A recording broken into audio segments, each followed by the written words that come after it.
So it seems like it's the job of all of these Fortune 500 companies to make me feel really stupid, because just like Blackmagic did with the ATEM Mini Pro Extreme ISO, oh my god, the ATEM Mini Extreme, making me feel silly for getting the ATEM Mini Pro ISO. Now DJI is doing the same by coming out with the DJI Air 2S. So this drone in particular is so crazy because it actually makes the Mavic Pro 2 basically obsolete. So what is happening right now is that the Air 2S has nearly identical features to the Mavic Pro 2, but it is $1,000. It is $999, and the Mavic Pro 2 I think was either $1,600 or $1,800. So they've cut it by $600, and it's smaller. And it has basically the same features, except for like a little bit better obstacle avoidance and a slightly different camera, and we'll get into that. So let's take a look here. So yeah, it's all-in-one, they keep saying. The major thing that they mention is that it has a 1-inch CMOS sensor, just like the Mavic Pro 2. The only major difference is that that one was like branded with Hasselblad. So like the color science, and they had a specific like label for the color science. So now they technically don't have that. That's one thing. But it is less than 600 grams, which is crazy. It's about 20% smaller than the Mavic Pro 2. And the major thing is that it does 5.4K video. And it does 4K at 60 FPS. The Mavic Pro 2 could do 4K at 30 FPS. And if you wanted the super scaling version of the sensor, it could do 4K at 24 frames per second. But this one now can do 4K at 60 in a smaller body, which is insane. It has a little bit better obstacle avoidance, and it basically has... Okay, this is ridiculous. So when you're a Part 107 pilot, you're not supposed to fly farther than you can see, your visual line of sight. But DJI makes it hard to think about that because this drone can get basically up to 7 miles of transmission, which is ridiculous. Every time I take up the drone and people say like, oh, how far can you go with that? I basically tell them like most drones can go about 2 miles. And like a lot of the DJI ones can go a little bit farther. This one can go almost 7 miles, which is insane. We're really in a golden age of this stuff. And the major thing, so big world, big sensor, yeah.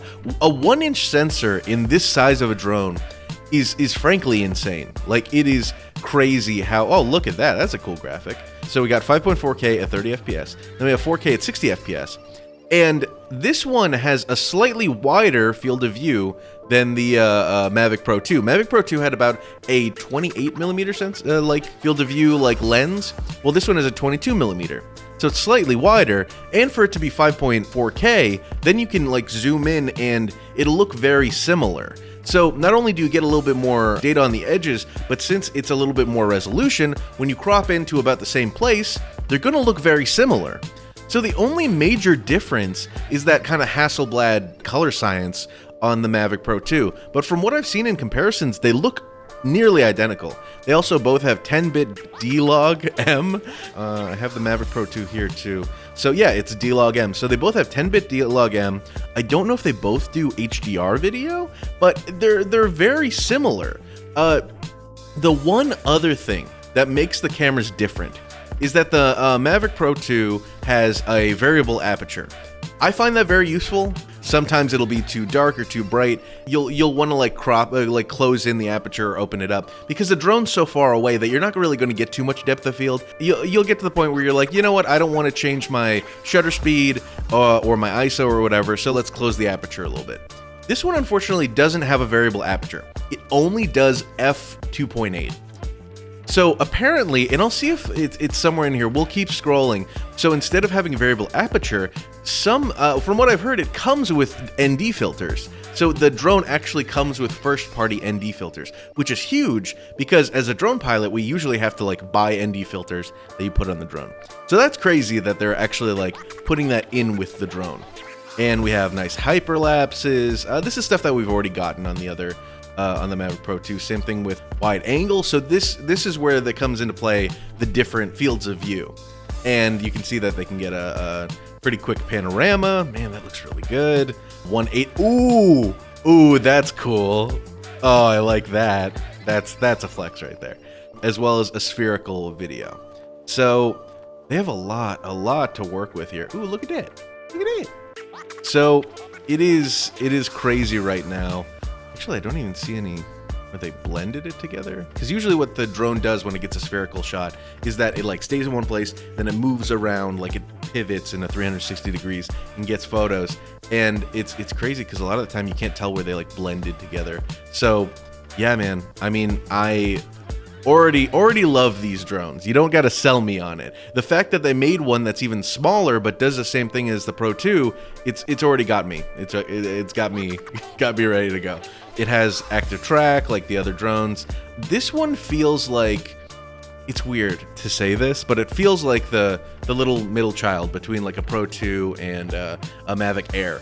Because the Mavic Air is fine, but it's not going to get you like all of those pro settings. Like, I don't even think you can go to manual mode in the Mavic Air, but the Pro 2 gives you manual mode. It gives you all of these other features that you want. So this one's doing both for $1,000, and it's basically a Pro 2. That's what blows my mind. Now, granted, the Mavic Pro 2 came out like 3 years ago. So all we're seeing here right now is the difference between time, I guess. The top of the line in 2018, 2019 was this. And now the top of the line now is basically that, but smaller. So it feels very similar to when Sony came out with their A7Cs, which was basically an A7 III, but in a more compact body. And it had about the same features. That's basically what this is. And it's just crazy. Yeah, you can see there are 2 more sensors on the top, so it can tell like where if you're about to hit something, which is weird because I don't frankly see too many sensors on the sides. That's where most people crash. Usually when they're doing like a cool panning shot and they're like orbiting something, they usually hit something from the side. So I don't know how well that tracks for that. But yeah, see, it's just upward, forward, downward, and backward. I'll say that the Mavic Pro 2 definitely keeps that in like its mind. It'll tell you when you're getting close to something on the sides. So that might have been a cost-cutting measure. I still think that it's going to have a pretty good like ability to track if things are on the sides. More sensors is good, just in certain places. I'm surprised they didn't put any on the side. It has the 1080p transmission. Something that some people don't know is that on the DJI drones, if you are shooting from the drone and you have it set on your phone can actually get proxies. So while it's filming, if the drone goes down, you still have proxies of what you shot. You get your Fly More package. I do like this. This is actually pretty cool because I will say that the Mavic Pro 2 charging thing it's a small brick. It's not really that terrible to like charge 4 different batteries, but I do like when it's just like, this looks like it's more compact to just put all your batteries together, put them in your case, as well as you can have one, like you can still store 4 batteries because there's one on the Drone 3 there. It will be a little bit more annoying to charge an extra one, but yes, it does come with ND filters right there. Look at this. So one for 4, 8, 16, and 32. That's amazing. I do love that. And wait, 64, wait, what? Can you choose between the 2, or do you get one or the other? Because one is far more stops, like deeper stops, than the other one. But I mean, I'm in Florida. I'll take the darkest NDs you'll give me.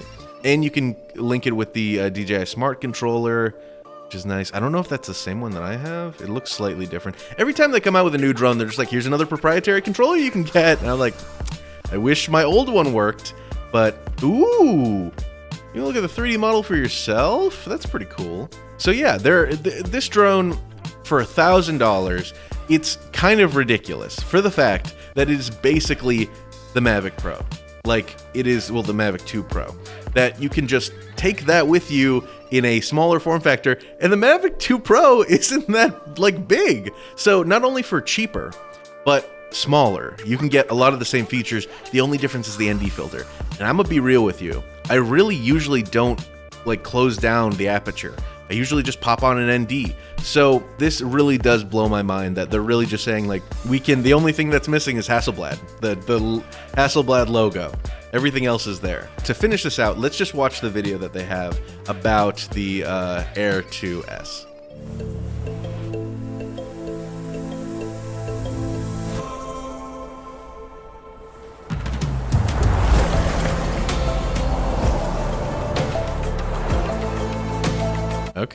Okay. Seen some of the dynamic range there.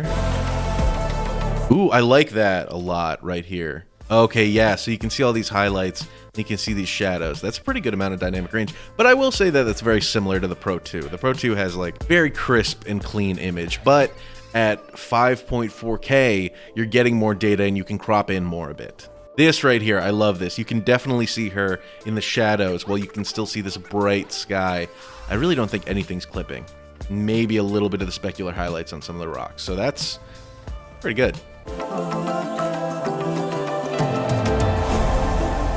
So something they just demonstrated there that I like is that the Mavic 2 Pro has something that I really appreciate in drones with like their gimbal, is that you can pivot up above like the horizon line. So like, let's say that you're, sometimes I've had to like inspect bridges and stuff like that. So if you're like below something, you can still look up and see it. So this just showed off a little bit of that, and it seems like it's similar, if not maybe slightly better than the Mavic Pro 2, that you can pivot up a bit. Not terrible. Then you have 5.4K. Okay, up to 8 times zoom. Oh, wait, whoa. It just said 8 times zoom, but when they zoomed in, you can see the fringing around the sky. I don't love that. I will say, I mean, like when you're shooting on 4K or 5.4K, you don't want to like zoom in past like 2 times zoom. So I will say that you can like see him in some of the details on him, but you can see some fringing as you go 8 times zoom. I still think the image would look pretty good and crisp if you just crop in like twice. But yeah, I guess that might not be the best example. This looks like something that they're just like, hey, you can zoom in 8 times, and like, yeah, but you shouldn't.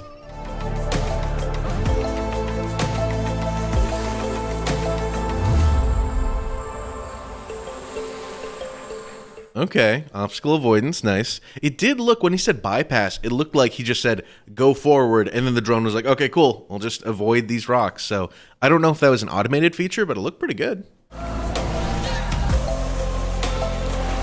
There we go. Okay, so we have our D-Log. So you can see all these crazy colors, and that's coming from the fact that there was like they graded a little bit in post and got some of that. You can see some of the flatness here, while the like vivid like oranges over here. So by having the D-Log and the like Cine-like, you can then go in post and make something look really good, which the Pro 2 has already been great with. So this one is very similar, if not the same.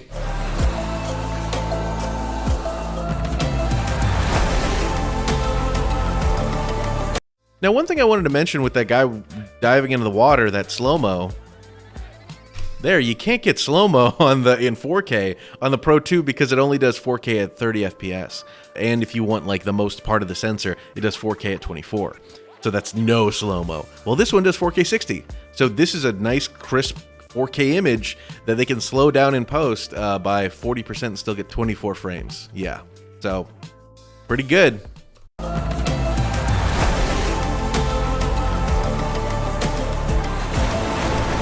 Don't love that. I don't love the fact that they're, well, I mean, I don't know where this is. I don't know the jurisdiction of, like, the FAA here says you need visual line of sight, so unobstructed, free of interference, FCC compliant.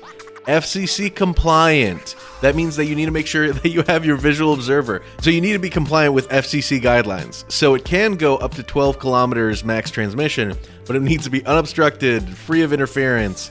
So no, like, you can't be close to like cell towers and other stuff. You can't be close to like concrete or something that actually has magnetic interference. So, you know, asterisk. But if you're out in, you know, the beautiful middle of nowhere, you could probably get that distance, but also make sure that you're FCC compliant. So you're not going out of visual line of sight and then potentially losing your drone and potentially hurting somebody because you lost your drone. There we go. All in one. So I think that's the major thing that they want to say is like, I know this is called the DJI Air 2S with all of the additions on the end, but it's basically the Mavic 2 Pro, but smaller and about the same. It comes with ND filters, which the Mavic 2 Pro didn't, and like you'd have to pay an arm and a leg to get those, probably about $100 to get like decent ND filters. So I will say, if you're getting into drone flying and you have about $1,000, this is a pretty good deal. You are getting basically the Mavic 2 Pro, but in a smaller form factor and with more obstacle avoidance. Don't know about those side sensors. I wish they had side sensors, but it does seem like it's basically the same. It is lighter weight. It has a wider field of view.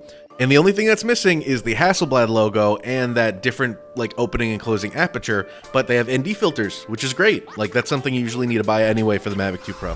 I mean, DJI does this every time, where if you're breaking into the drone scene, their newest drone is probably going to do you well. So the thing that just surprises me a little bit is the fact that it is called the DJI Air 2S. And like when I hear Air, I think of like I got the first Mavic Mini. So when you hear the word Air or Mini or whatever, you think of like a smaller and less like outfitted product, when this one seems completely the same as the Mavic 2 Pro. So all that makes me think, frankly, and here we're put on your tinfoil hats, is that they're going to be coming out with a Mavic 3 Pro. And we'll see how that's going to look, because I think that like they could fit a lot into that. They could have a bigger sensor, they could have more shooting options. I know 6K and 8K are becoming the big thing.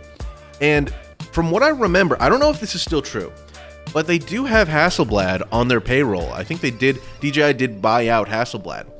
So having them work on their new sensor and new color science could be huge. If that thing could do like RAW or something, I don't think it could, but if it could, like, or do Cinema DNG, like the Inspire series, that could be big. So all this is making me think is that there's some really cool stuff coming ahead. Let me know in the comments what you think of the DJI Air 2S. Let me know if I'm talking too much about drones. And if you're like, hey, I just got the FPV combo, leave me alone. I'm done talking about drones. Let me know. And thank you guys so much for watching. And I'm really excited about this thing for $1,000. Gosh, man, I didn't even think they could do something like this when the 2 Pro came out. So this stuff is getting really ridiculous. So thank you so much for watching and have a good day.